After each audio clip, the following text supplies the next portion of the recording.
dear friends, once again at Lit eCity YouTube channel, the one-stop destination for English and English literature. दोस्तों, आज की जो हमारी class है उस क्लास के अंदर हम स्टडी करने जा रहे हैं एक बहुत ही इम्पॉर्टेंट पोएम। यूनिवर्सिटी सिलेबस में भी लगती है वो पोएम, और जिस पोएम की हम बात करें दोस्तों वो है द कॉलर। ये जो पोएम है दोस्तों द कॉलर, इस वीडियो के अंदर हम इस पोएम का introduction, basic background about the writer, about the poem, type of poem, फिर उसके बाद explanation, line to line explanation हम देखेंगे, क्योंकि थोड़ी सी एक मेटाफिजिकल पोएम जैसा आप सभी जानते होंगे, कुछ डिफिकल्टी होती है इसके अंदर, उसको समझने की कोशिश करेंगे, एनालिसिस करेंगे कि what is the purpose behind this poem, किस तरह से पोइट अपनी थीम को प्रेजेंट कर रहा है, और एक इम्पॉर्टेंट पार्ट जो पोएम को समझने के लिए ज़रूरी होता है, इसमें जो different figures of speech use की गई है राइटर के द्वारा, उन सब की स्टडी भी हम इस पोएम के अंदर करेंगे। तो दोस्तों सबसे पहले हम बात कर लेते हैं द राइटर, जो इस पोएम के राइटर हैं जॉर्ज हर्बर्ट, 1593 टू 1633। दोस्तों जॉर्ज हर्बर्ट मेटाफिजिकल स्कूल को बिलोंग करने वाले एक पोइट थे। जैसा आप देख सकते हैं, he was an Anglican priest. Anglican का मतलब है belonging to England, church of England के एक प्रीस्ट थे, और साथ ही में एक रिलीजियस पोइट भी थे। England has a very rich heritage. जैसे इंडिया के अंदर बहुत सारे ऐसे लोग हुए हैं जो प्रीस्ट भी थे और पोइट्स भी थे, उसी तरह से जैसे अपने एक पूरा हिंदी के अंदर भक्ति काल नाम से एक युग है जिसके अंदर जो कवि हैं वो प्राय संत हुआ करते थे, ठीक उसी तरह से इंग्लैंड के अंदर भी we have John Donne example, good example is John Donne, George Herbert, and then later we have Hopkins. So he was a religious poet of early 17th century. He was a passionate poetic soul and he lived a humble life in as a country priest. देखिए John Donne एक तरह से founder कहे जाते हैं metaphysical school के, लेकिन उनकी लाइफ और कंपेयर करें जॉर्ज हर्बर्ट की life, they are miles apart. दोनों एक दूसरे से बहुत बहुत अलग टाइप की लाइफ्स हैं। एक बहुत ही जिसको हम कहें नॉन डिस्क्रिप्ट, बिल्कुल अलग थलग इनका जीवन था। He was far far away from the limelight. In fact आपको जानकर बहुत हैरानी होगी कि जॉर्ज हर्बर्ट ने अपने लाइफ टाइम में एक भी पोएम अपनी पब्लिश नहीं की थी। उनकी डेथ के बाद उनके फ्रेंड ने उनकी पोइट्री को पब्लिश किया था। This shows that this man didn't have any kind of ambition to become a celebrity. मैं बता ही चुका हूँ ये बात। He belong to the metaphysical school of poetry which was popularised by another priest poet John done.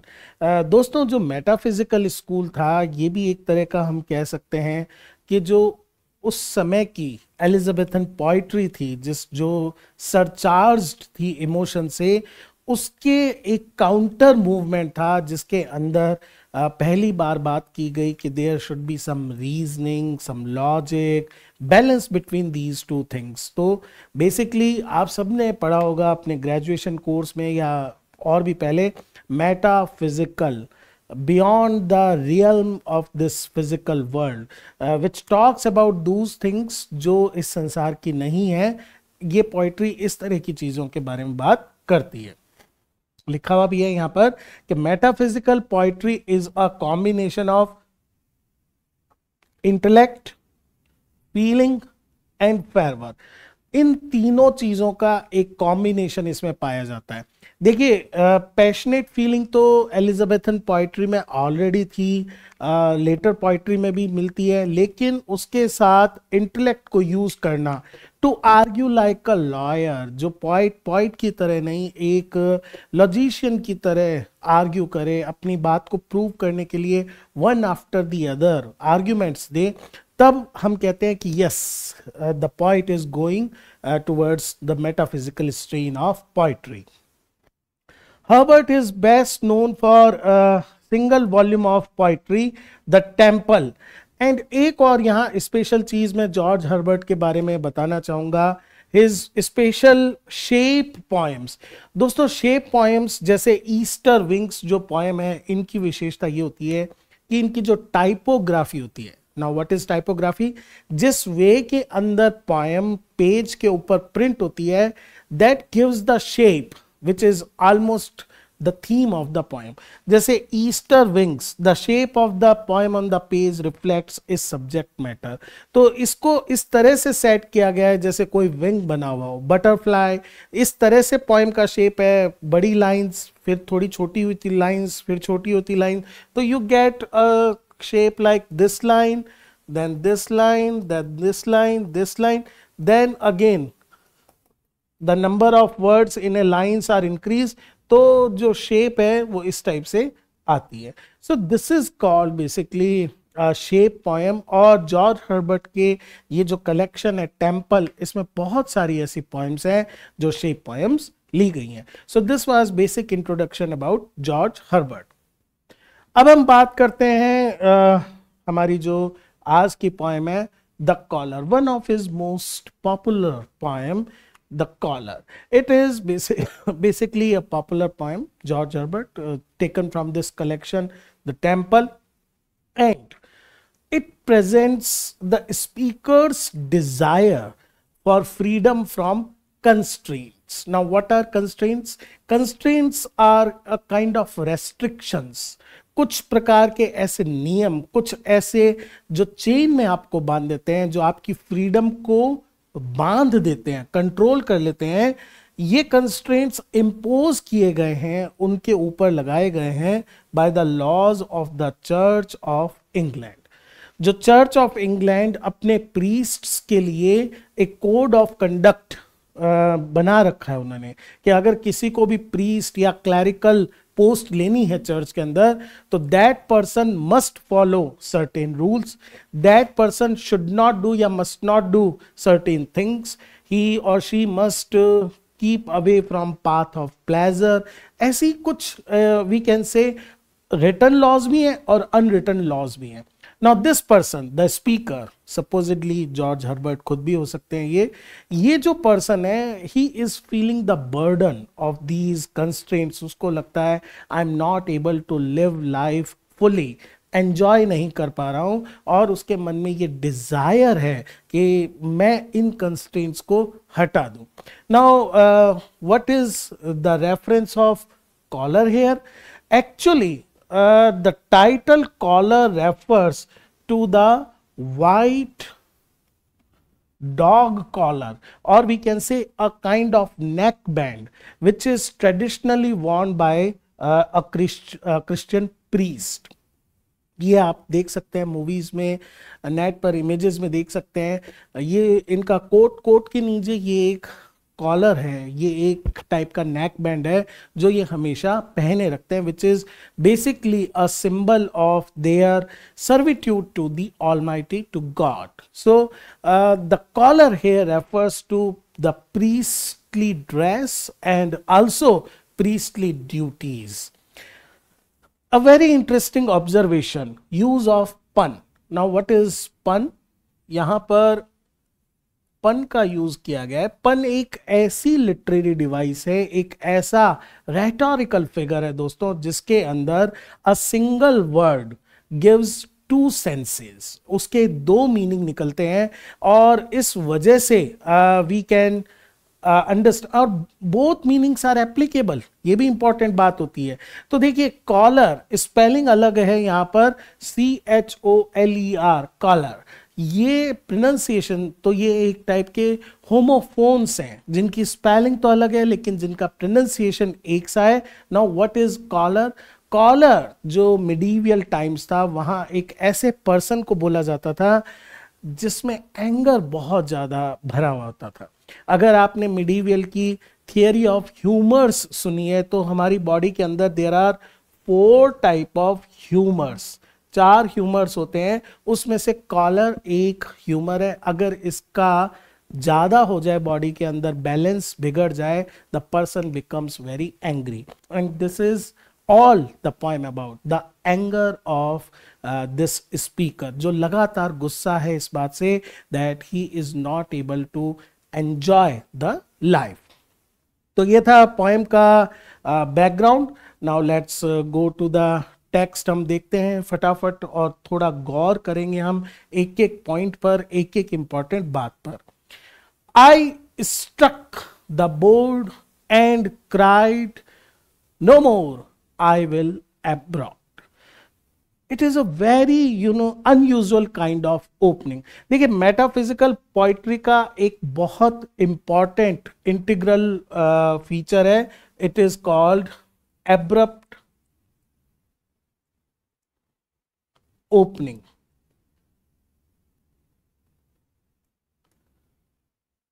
Abrupt opening से दोस्तों मतलब होता है कि the reader is taken by surprise. Reader के सामने एकदम से कोई चीज कही जाती है, जैसे कि जो स्पीकर फर्स्ट पर्सन के अंदर बोलता है. यहां पर्सन पर गौर करना जरूरी है क्योंकि हम देखेंगे इसके साथ भी जॉर्ज हर्बर्ट ने बहुत इंपॉर्टेंट काम किया है. I struck the board and cried, "no more, I will abroad." ये देखिए इन्वर्टेड कॉमा स्टार्ट हो रहे हैं, मतलब एक स्पीच स्टार्ट हो रही है और ये पोएम के लगभग एंड तक चलती रहेगी. नोटिस कीजिएगा इस बात को. I struck the board. तो पहली ही जो वर्ब है, पहली ही इमेज है, वो फ्रस्ट्रेशन को बताती है. स्ट्रक द बोर्ड, मैं सामने टेबल पे रखा हुआ है, प्रीस्ट बैठा हुआ है, he has been thinking a lot, बहुत सोच रहा है, full of frustration. Struck the board and cried out of, we can say, frustration, out of anger. No more, this is the limit. अब और नहीं, I can put myself under this burden. I will abroad. Now abroad here means I will forsake. forsake करना, छोड़ देना, त्याग देना. leave, I will leave. क्या छोड़ दूंगा? These responsibilities, these duties. I will no more be under the burden. मैं और ज्यादा नहीं सहूंगा, मैं क्या कर दूंगा? I will abroad. What? और question mark. Shall I ever sigh and pine? तो this is a figure of speech known as rhetorical question.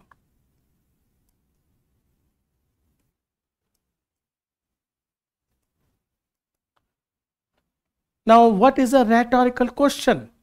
Rhetorical question दोस्तों एक लिटरेरी डिवाइस है in which a question is framed.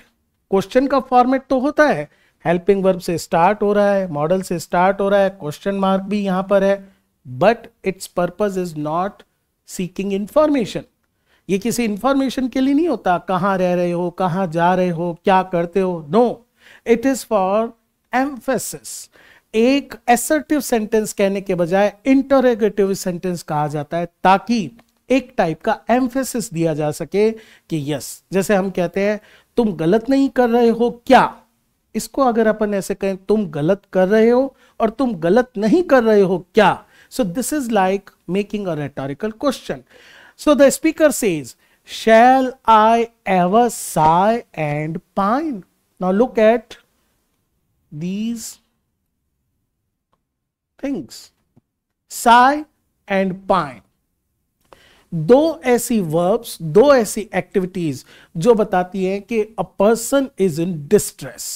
Person बहुत उदास है, परेशान है, कष्ट में है, दुख में है, सौरो है, तभी वो साय करेगा, मतलब आह भरेगा. पाइन करेगा मतलब वापिस से he will feel that he has lost something.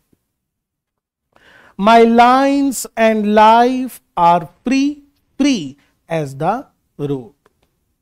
My lines and life, look at this, my lines, what I can do, and life are free. एक तरफ वो कह रहा है कि I have been bounded, एक तरफ कह रहा है कि मुझे बांध दिया गया है, और दूसरी तरफ he knows that like all my brethren, like all the other people, my lines, मेरा जो जीवन है, मेरी जो लाइफ है, मेरा जो रूट है, are free. कितनी free? Free as the road. Just like a road is open for everybody. जिसका जितना मन हो रोड पर, जिस डायरेक्शन में जहां तक जाने का हो, road is open. There is no block. Similarly he says why should I stop. मैं क्यों नहीं आगे बढ़ूं? मेरी लाइफ भी कैसे फ्री है? Free as the road. Loose as the wind, as large as store. Look, continuous three similes. पहला, free as the road. What is free? Life is free as the road. Second, life is loose as the wind. Now, wind is uncontrollable. There are no restrictions. There are no, we can say, nothing can bound the wind to flow in one particular direction. कि हवा केवल ऐसी ही बहनी चाहिए, ऐसा बिल्कुल नहीं होता है. It is the will of the wind. इसी तरह से वो कह रहा है कि my life is like loose like a wind. Wherever I want to go I will go. There is nothing which can stop me. Large as a store. Now store is known for its bounty. What is bounty? Full of things, जो बहुत सारी चीजों से भरी हुई हो. It is full of bounty. So why should I stop myself? मेरा जो स्टोर है प्लेजर्स का, it is full, but ये जो priestly duties हैं, it is keeping me in control. No. तो पहले ही वो पूछ रहा है what? So ये देखिए आप, इंपॉर्टेंट एक ऑब्जर्वेशन रहेगा, नंबर ऑफ रेटोरिकल क्वेश्चन जो उसके डेस्परेशन को शो करेंगे. 1, 2, आगे लगातार जब अपन देखते रहेंगे. साथ में यहां पर एक और फिगर ऑफ स्पीच हम नोट करेंगे जो साउंड इफेक्ट इस पोएम को दे रहा है, और वो फिगर ऑफ स्पीच है assonance. Now friends, what is assonance? Assonance is repetition of similar vowel sounds in near by words. देखिए, एलिट्रेशन के अंदर तो जनरली ये मान के चला जाता है कि नियर बाय वर्ड्स का फर्स्ट लेटर होना चाहिए रिपीटेशन के अंदर. लेकिन एसोनेंस और कॉन्सोनेंस, जो कॉन्सोनेंट्स का रिपीटेशन होता है, उसमें ऐसा कतई जरूरी नहीं है. उसमें हम क्या कर सकते हैं, वर्ड्स के बीच में भी हो सकता है. तो देखिए, साउंड जो डिप्थोंग आई है वो लगातार कैसे रिपीट हो रहा है. आई, cry, I, Sai, pie, lie, lie. So continuous, we can say in this particular, we can say verse paragraph, there is good example of assonance. Also we can see alliteration, effect of alliteration, the sound l, lines, life, loose, large. So even these first few lines you can see lot and lot of figures of speech. There are rhetorical figures of speech like rhetorical question, there are comparative like simile, and there are voice figures of speech related with sound like assonance and alliteration. Next we move, shall I be sit still in suit? Have I no harvest but a thorn, to let me blood and not restore what I have lost with cordial fruit? Now, two more rhetorical questions. First, he is speaking in figurative language. Shall I be still in suit? So what is suit? Suit is his priestly dress. जिस proper dress के अंदर he has to appear in public. This dress is itself symbol of so many constraint. बहुत सारी ऐसी चीजें जो बांध के रखती हैं उनको, वो ड्रेस अपने आप में उस चीज का सिंबल है. For example, a person wearing uniform of a soldier, of a policeman और एनी अदर ड्यूटी, वो यूनिफॉर्म अपने आप में बहुत सारी ड्यूटीज, रेस्पॉन्सिबिलिटीज, रेस्ट्रिक्शंस लेकर आती है. So what the speaker is saying, shall I be still. Still यहां पर बहुत इंपॉर्टेंट है. It shows that the speaker thinks time has already gone. मैं आगे भी अपन इस चीज को देखेंगे, वो कहेगा there is very little time left तो क्या अभी भी मैं इस प्रीस्टली ड्यूटीज को कैरी ऑन करूं? Have I no harvest but a thorn. Again metaphor, यहां पर मेटाफर का यूज किया गया। Now what is harvest? Harvest is the produce of agricultural work. जब आप पूरा काम करते हो, then you get a harvest in your field. Now what he has done, a farmer does hard work, बहुत मेहनत करता है, और then he gets the reward in form of harvest. उसको क्या मिलता है बदले में? फसल मिलती है। अब दिस स्पीकर फील्स कि I have done the same, मैंने भी उतनी ही मेहनत करी है, उतनी ड्यूटी और बहुत सिंसियरली करी है, लेकिन बदले में क्या मिला है? अ थॉर्न। थॉर्न इज एक कांटा मिला है। This image has religious significance also. The religious significance of the crown of thorns which was worn by Jesus Christ. जब उनका लास्ट में क्रूसिफिकेशन हुआ, तब जिस तरह से उनके लगातार ब्लड बह रहा था, तो देयर इज डायरेक्ट कनेक्शन कि रिलीजियस ड्यूटी करके भी, इतनी सिंपल और इतनी रेस्ट्रिक्टेड लाइफ जीकर भी लास्ट में रिवार्ड क्या मिलेगा? Again it is quite frustrating. It will be, जब एक जीसस क्राइस्ट जैसा person who was God incarnate, जो भगवान का धरती पर जन्म था, उनको जब ये थॉर्न का क्राउन मिला है, तो what will I get? To let me blood, it will result only in pain and suffering. मेरा ये जो जितना मैं सेक्रीफाइस कर रहा हूं, उसके बदले मुझे क्या मिलेगा? Only my pain and not restore what I have lost with cordial fruit. इस चक्कर में, इन ड्यूटीज को फुलफिल करने के चक्कर में, जो मैं खो रहा हूं, जो मैंने already lost, because my younger days are no more.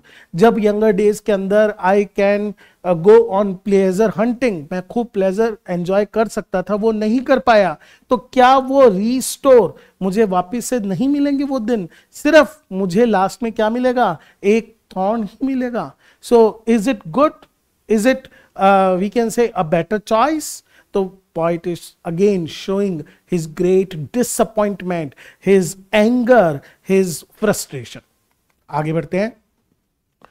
Sure, there was wine before my sigh did dry it. There was corn before my tears did drown it. Once again, comparison of this life and the life which could have been, जो life हो सकती थी, if he hadn't followed these religious duties.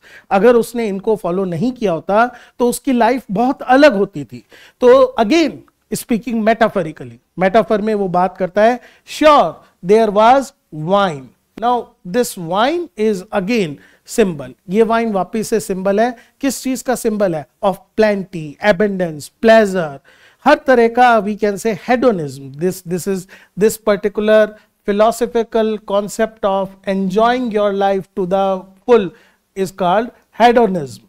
So there was wine, there was pleasure before my sigh did dry it. Internal rhyme.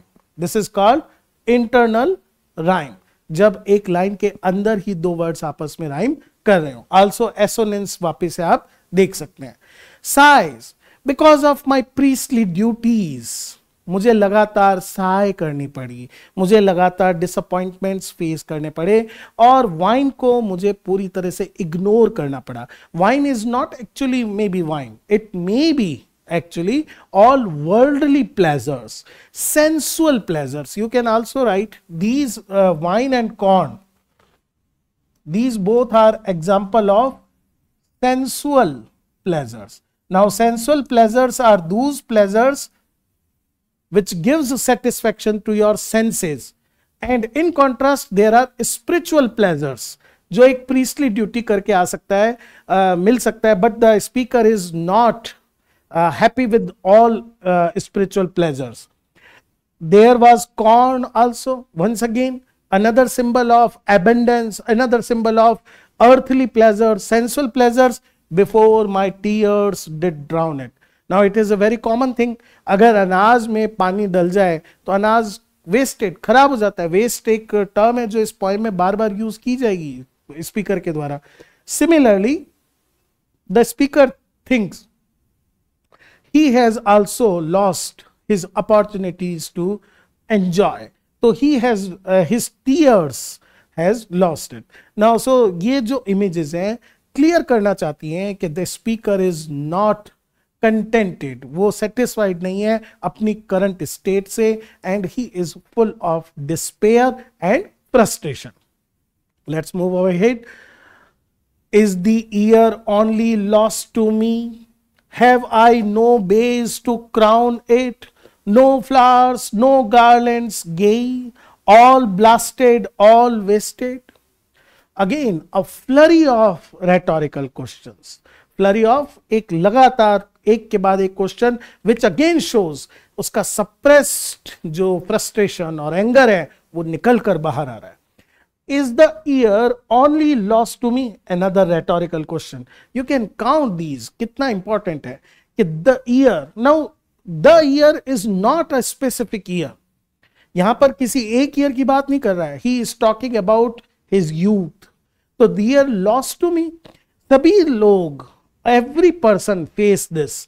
They basically go through this phases of life from youth to they come to maturity and old age, but there is difference. They enjoy their young age with earthly pleasure and then they come to the spiritual pleasure. But is the year only lost to me? I was not able to enjoy even when I was young. Have I no bays to crown it? देखिए हमने देखा था thorn का crown जो किसके लिए, Jesus Christ को refer करता था, और अब हम देख रहे हैं bays to crown. Now it is altogether different kind of crown. Bays या laurel जो ट्री की लीव्स थी, they were used to reward a poet for his or her achievement. इस तरह से सिर पर ये क्राउन बनाया जाता था लीव्स का.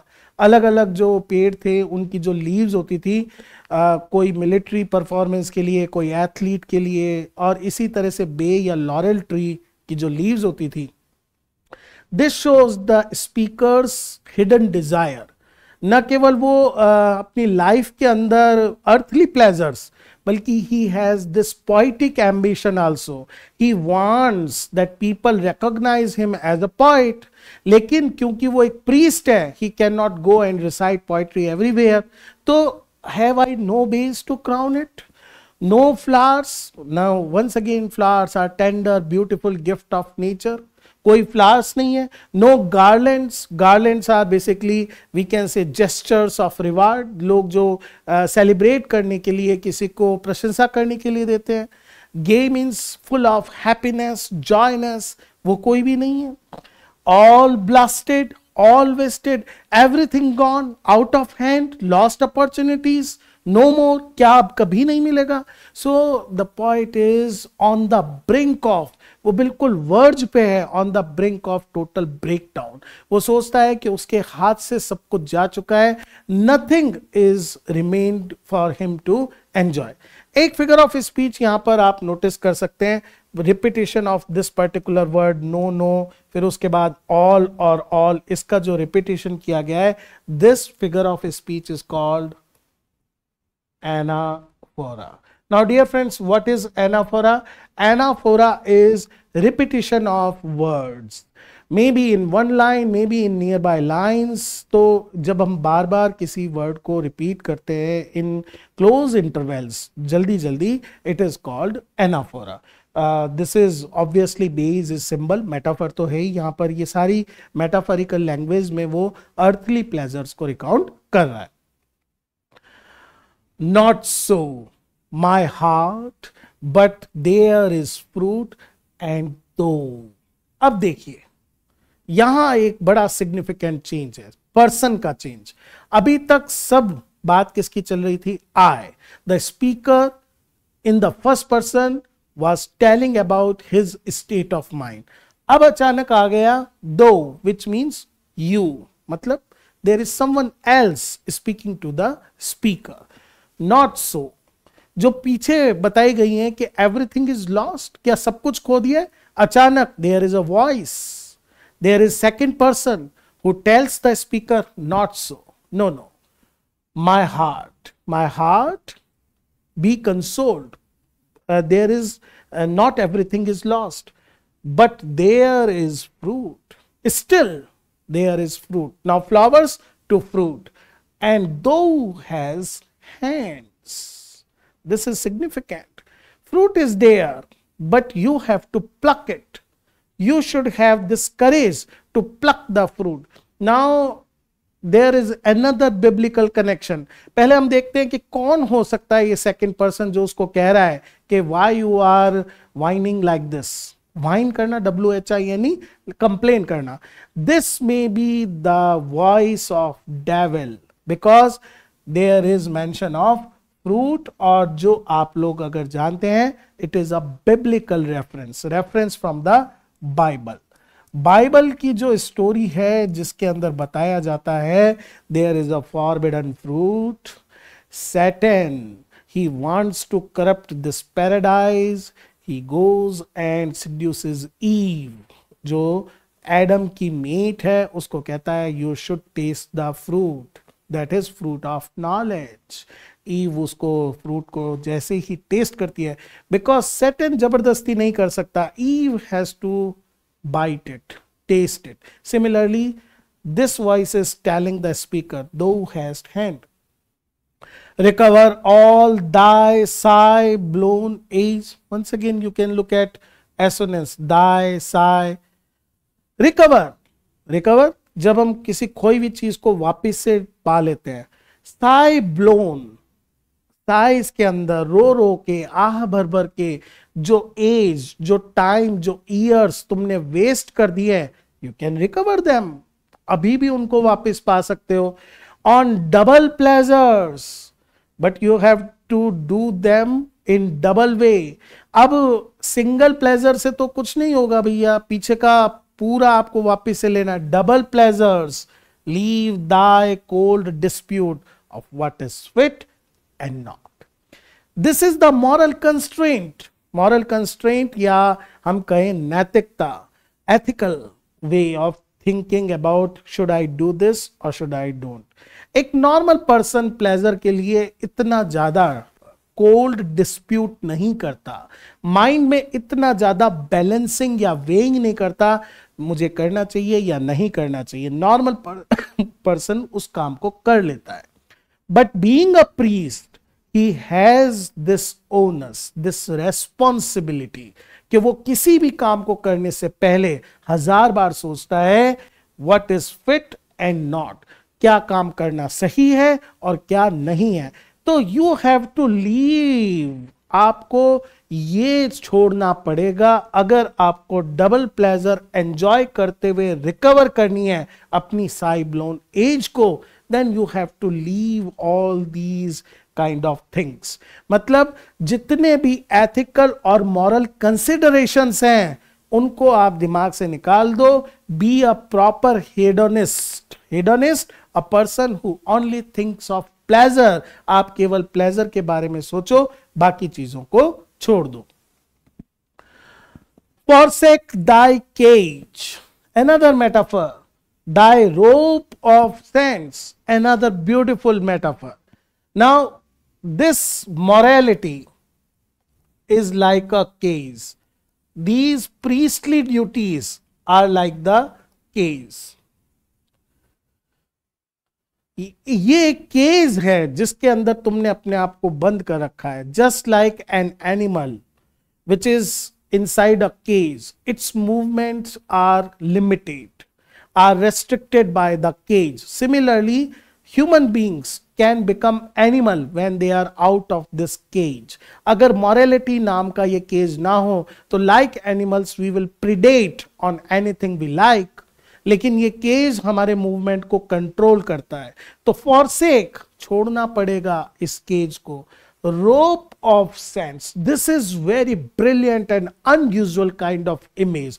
A typical example of metaphysical metaphor. Rope of sense. There is rope which has bound the speaker, but rope is made of sand, which means that rope is, but it is not. है तो सही रस्सी, लेकिन वो मिट्टी की बनी हुई है.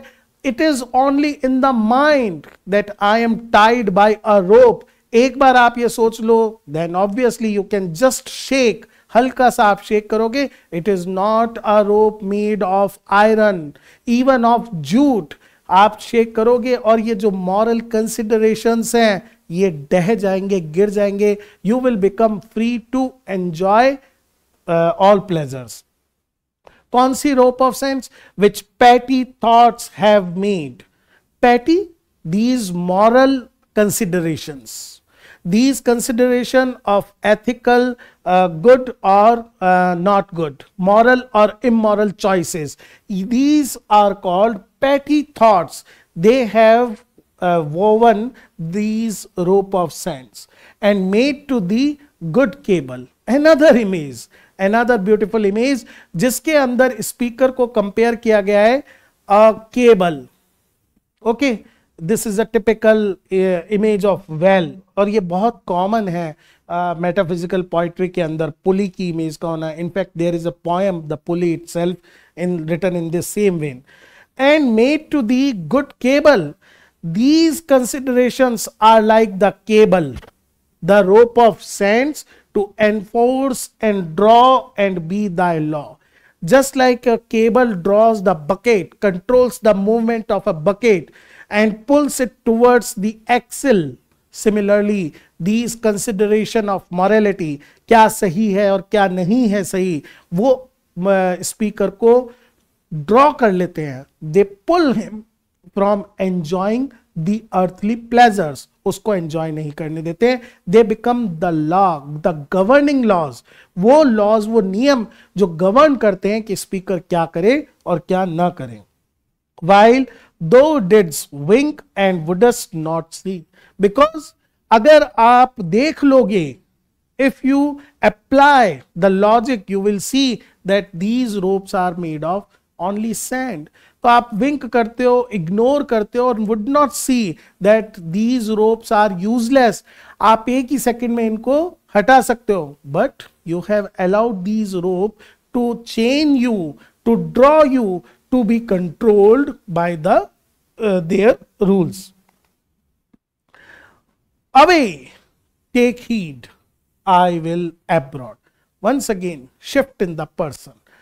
This is the last line from that voice. Away, take heed. Away, go away from these moral scruples. Go away from all these things. Take heed. Be careful. ये तुम्हें बांध रही हैं. The speaker once again say, I will abroad. Yes, now I am convinced. मन में अगर थोड़ा doubt था तो this voice has convinced me. I will abroad. I will leave my duties as a priest. Call in thy death's head.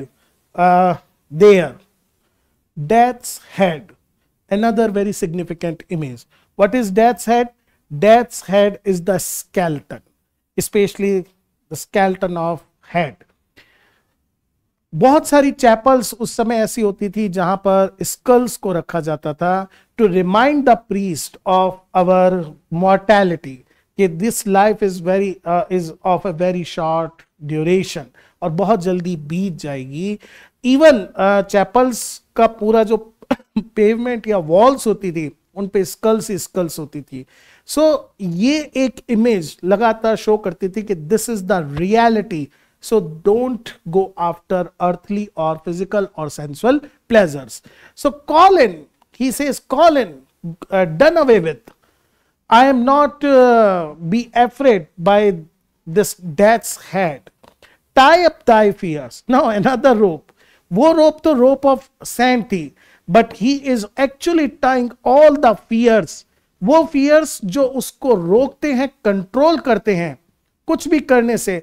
Tie up thy fears, because he that forbears, that agrees to suit and serve his need, जो agree कर जाता है, जो gave in कर देता है, जो surrender कर देता है, सूट एंड सर्व, कि वो जैसा वो चाहेगा वैसा ही करेगा, जो वो कहेगा वैसा ही करेगा, deserves his load.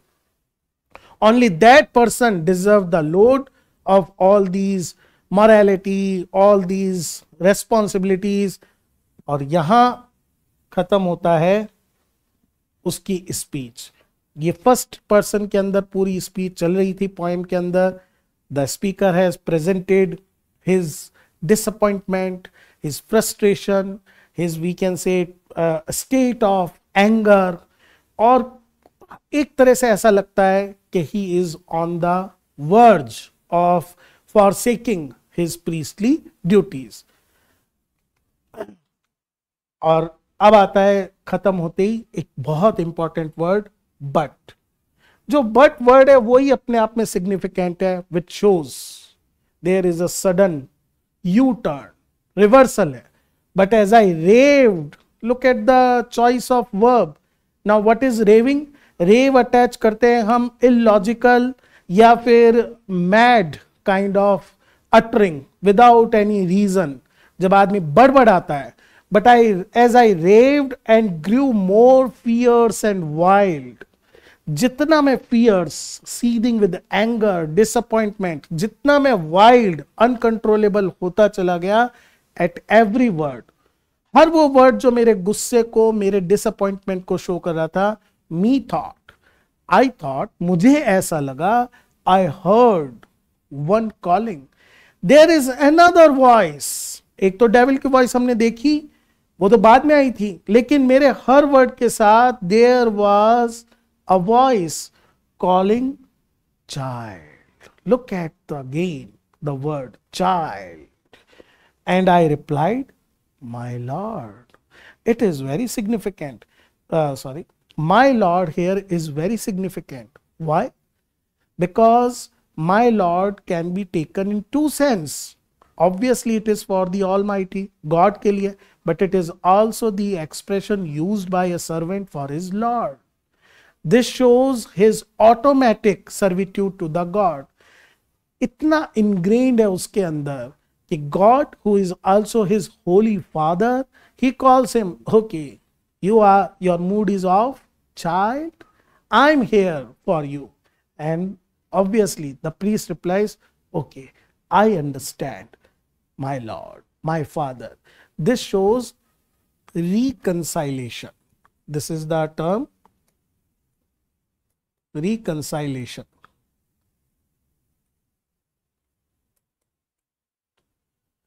The poet become reconciled with God. Speaker को realize होता है, yes, his frustration is basically useless. The Lord takes care of everything. और जस्ट लाइक अ पेरेंट, एक जैसे पेरेंट अपने बच्चे को, even the child is not giving proper attention, the child is fuming with anger, but the parent knows, okay, I know what is good for you, what is best for you.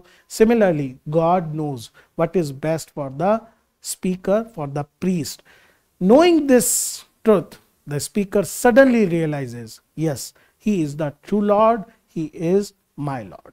So friends, this was our poem, detailed description of the poem. उम्मीद करता हूँ आप लोगों को समझ में आई होगी, and you enjoyed also this poem. Very soon we will come with another poem, another explanation. Keep watching, keep supporting. Thank you, dear friends.